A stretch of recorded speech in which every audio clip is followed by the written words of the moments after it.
Hey guys, it is Nick here with another Nick's Topics Walking Dead What If Topic video. And I'm here to say, if I haven't said already in the stream, I just forgot. This is going to be my last Walking Dead topic until the rest of Season 11 and the spin-offs and stuff come out. But this was recommended to me by KingLock305, if I got that name right, sorry if I didn't. What if Amy lived? Now, for the longest time, I put this off. I had no idea that this what if could do anything in the grand scheme of things, and I thought her character would just be as useless as Jim, or like Morales or something like that. But then I looked into it deeper, because Amy was important, especially for Andrea and Dale. Not even just for them, for a few other characters, but I'm not going to get spoiling into too many things. That would ruin the whole concept. Anyway, I dove deeper in, and then I realized so much more could be done with this. She's not like Jim. I could do much more with her character rather than Jim. Jim was pointless. Now, you're going to see exactly what I mean about Amy soon enough. Maybe not at first, but she will be useful. Now, for this what if to work, let's open up to where the camp is being attacked right after Rick and the gang are done meeting the Vatos gang, and then Amy was initially the first one to be bit. But this time, she's saved by either Andrea or another person in the group. After that point, the rest of the story leading up to the CDC would honestly remain exactly the same. I see nothing changing in the grand scheme of things.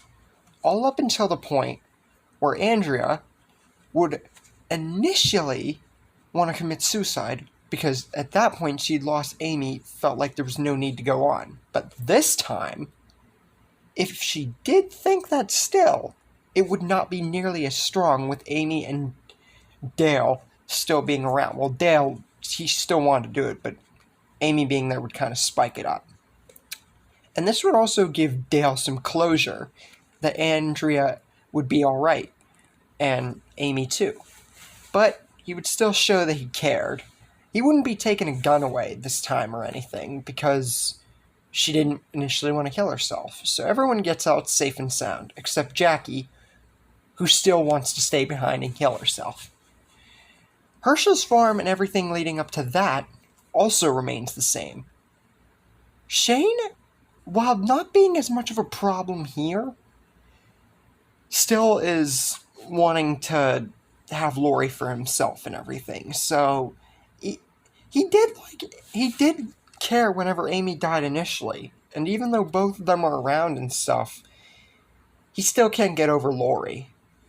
So, and plus Amy is mad at him for keeping her from Andrea, and there's also not going to be any Andrea Shane crap that initially we thought would go somewhere but didn't. That doesn't happen at all. So whatever was going to happen there but didn't, that's not going to happen at all here. I never understood that. But anyways, minor changes here and there at Herschel's farm. Another one of which being, when Beth wants to commit suicide, Amy is there with Andrea, and I doubt that Andrea and Lori would have that heated argument with Amy there. And if they did, Amy would back her sister up, or at least, like, maybe play on the side of Lori a bit, saying that Beth shouldn't kill herself. Anyways, minor changes, as I said. But another notable change is when Dale tries to defend Randall and asks if anyone's going to stand with him. Now, initially it was just Andrea, and he just walked out in defeat. But here's a notable change, though. Andrea does step up and say that she's on his side, and then straight afterwards, Amy pleads her case too, saying that Dale is right, and that her thinking that they need to kill off human beings just isn't humane.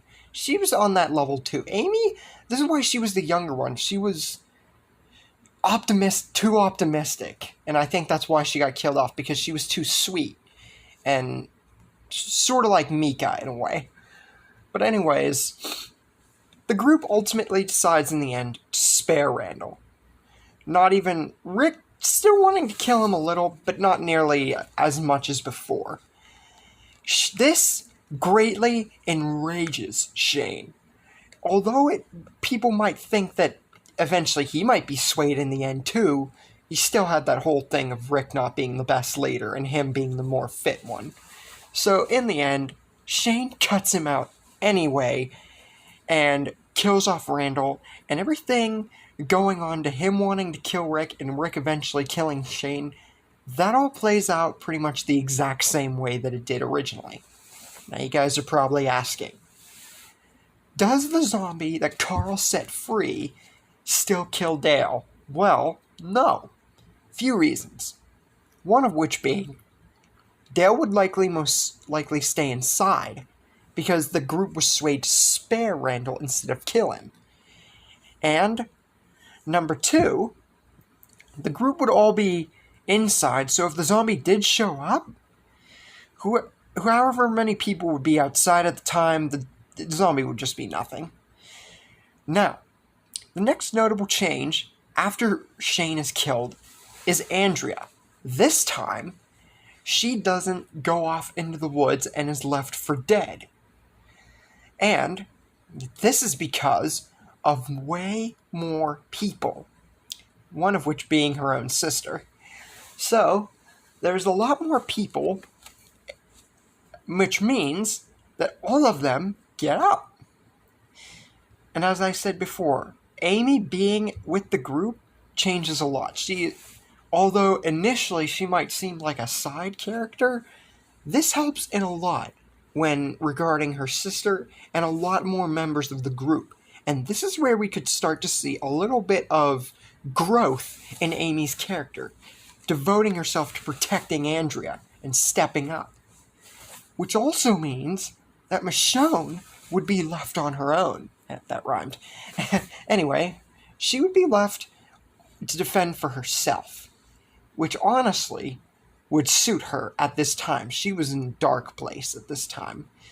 Now, there are going to be some things that happen with her down the line, but I'm not going to spoil anything yet.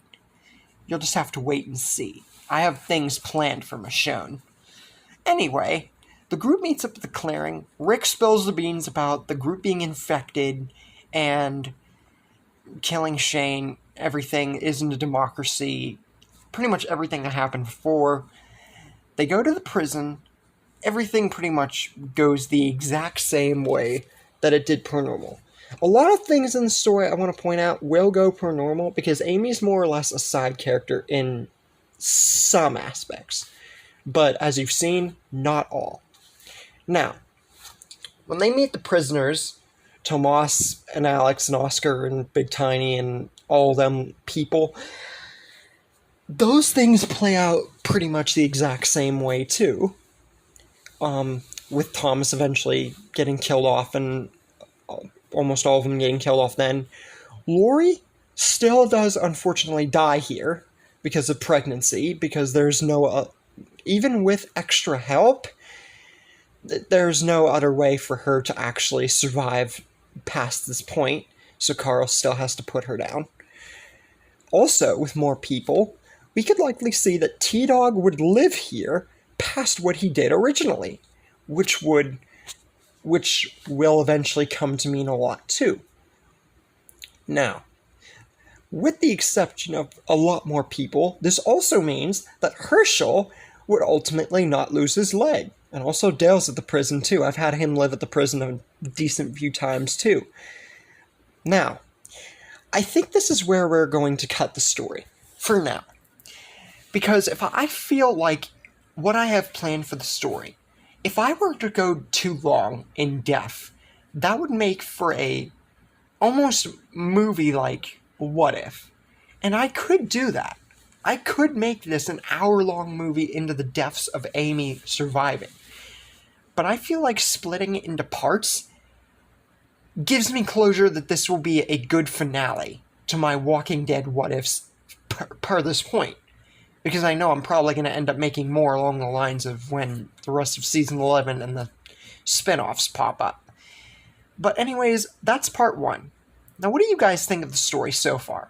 Do you like this adaptation of Amy surviving? What do you think is going to happen later down the line with the rest of the characters? Leave a comment down below, and I will see you guys in the next part. Catch you later.